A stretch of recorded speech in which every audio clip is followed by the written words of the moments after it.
Qu'est-ce qui lui arrive à la 2? Il faut faire chauffer l'appareil ou...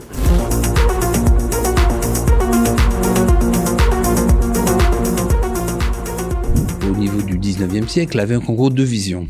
On a la vision de Hahnemann, qui correspond aussi à la vision de Claude Bernard, qui est le grand inventeur de la physiologie, de la physiopathologie, et qui dit « la maladie n'est rien, le terrain est tout ». Ça veut dire, dans cette vision-là, il faut travailler le terrain, l'équilibration interne. La bonne santé est un équilibre qui s'entretient régulièrement et perpétuellement tout au long de sa vie.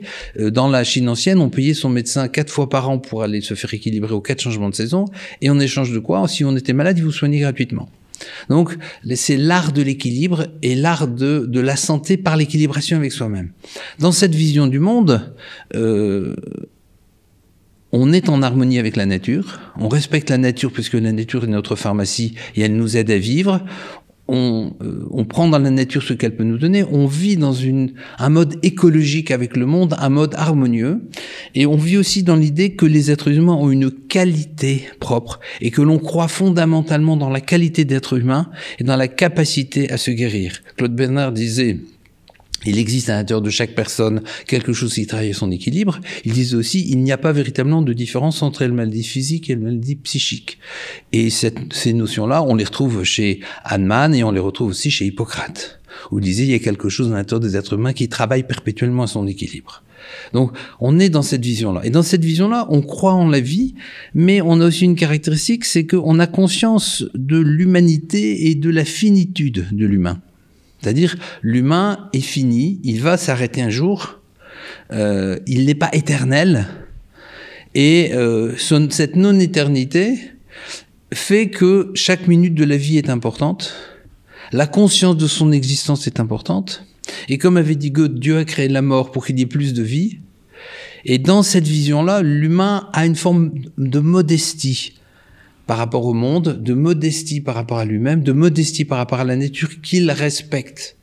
Il respecte la nature, il respecte son prochain, il fait attention aux enfants, il fait attention aux fragiles, il les aide. La solidarité passe avant la compétition. Souvenez-vous Albert Jacquard qui disait « on a créé un monde dangereux, puisqu'un vainqueur c'est un fabricant de perdants ». Et donc on est dans ces deux-là, et quelque part il y a une véritable spiritualité derrière ça. Il y a un véritable système de croyance. Et ce sont des gens qui ont la foi. Il n'y a pas de vide spirituel.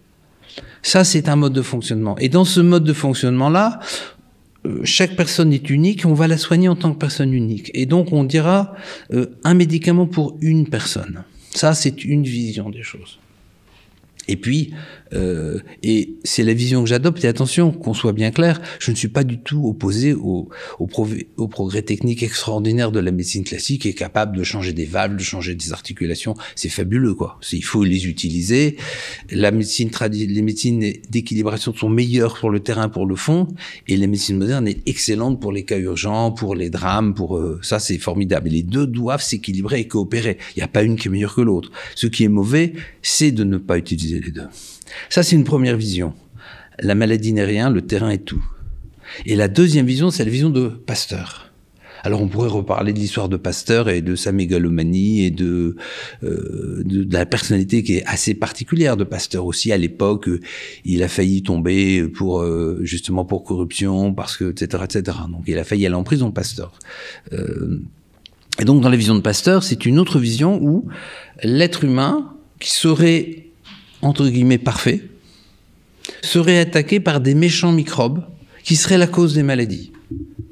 Et ça, donc, on voit soit l'humain est en équilibre avec lui-même, il n'est attaqué que s'il est en fragilité, soit l'humain est parfait, et il est attaqué par des méchants venant de l'extérieur.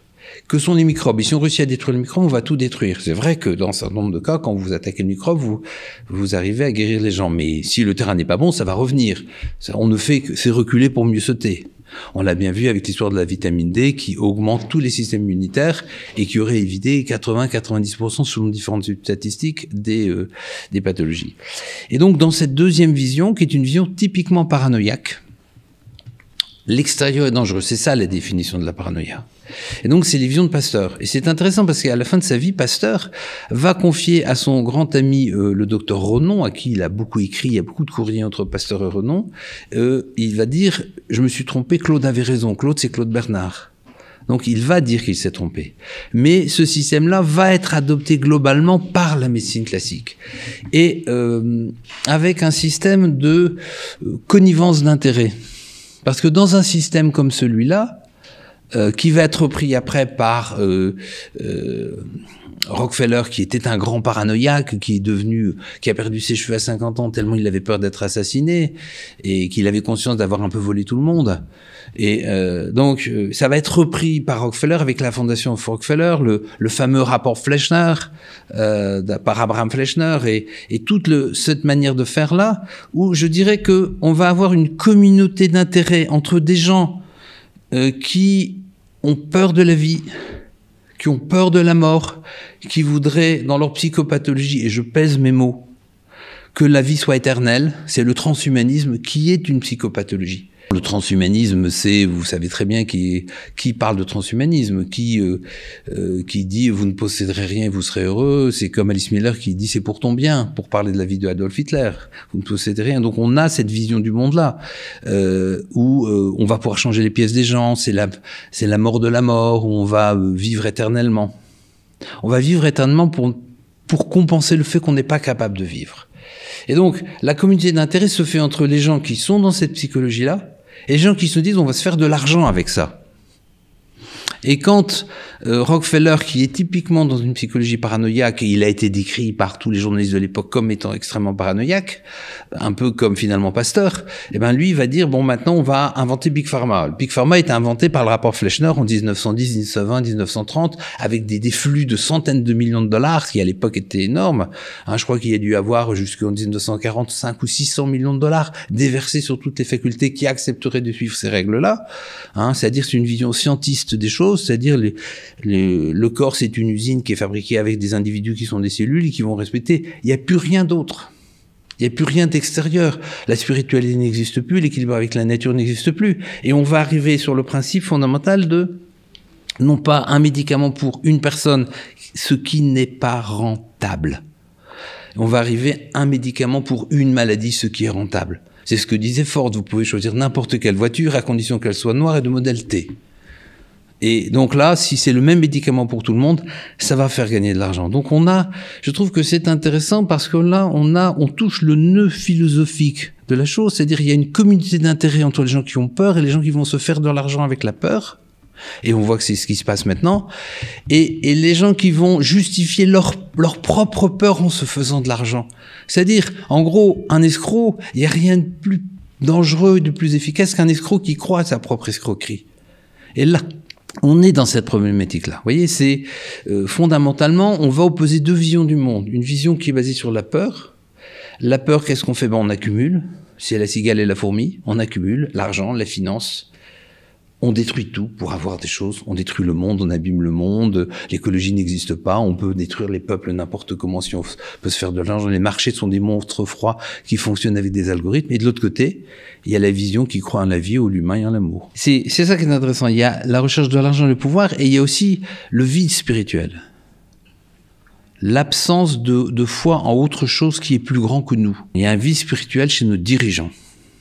Et plus exactement, il y a un orgueil spirituel de se prendre pour Dieu, au sens le plus profond des choses, de dire je suis Dieu. D'ailleurs, c'est intéressant.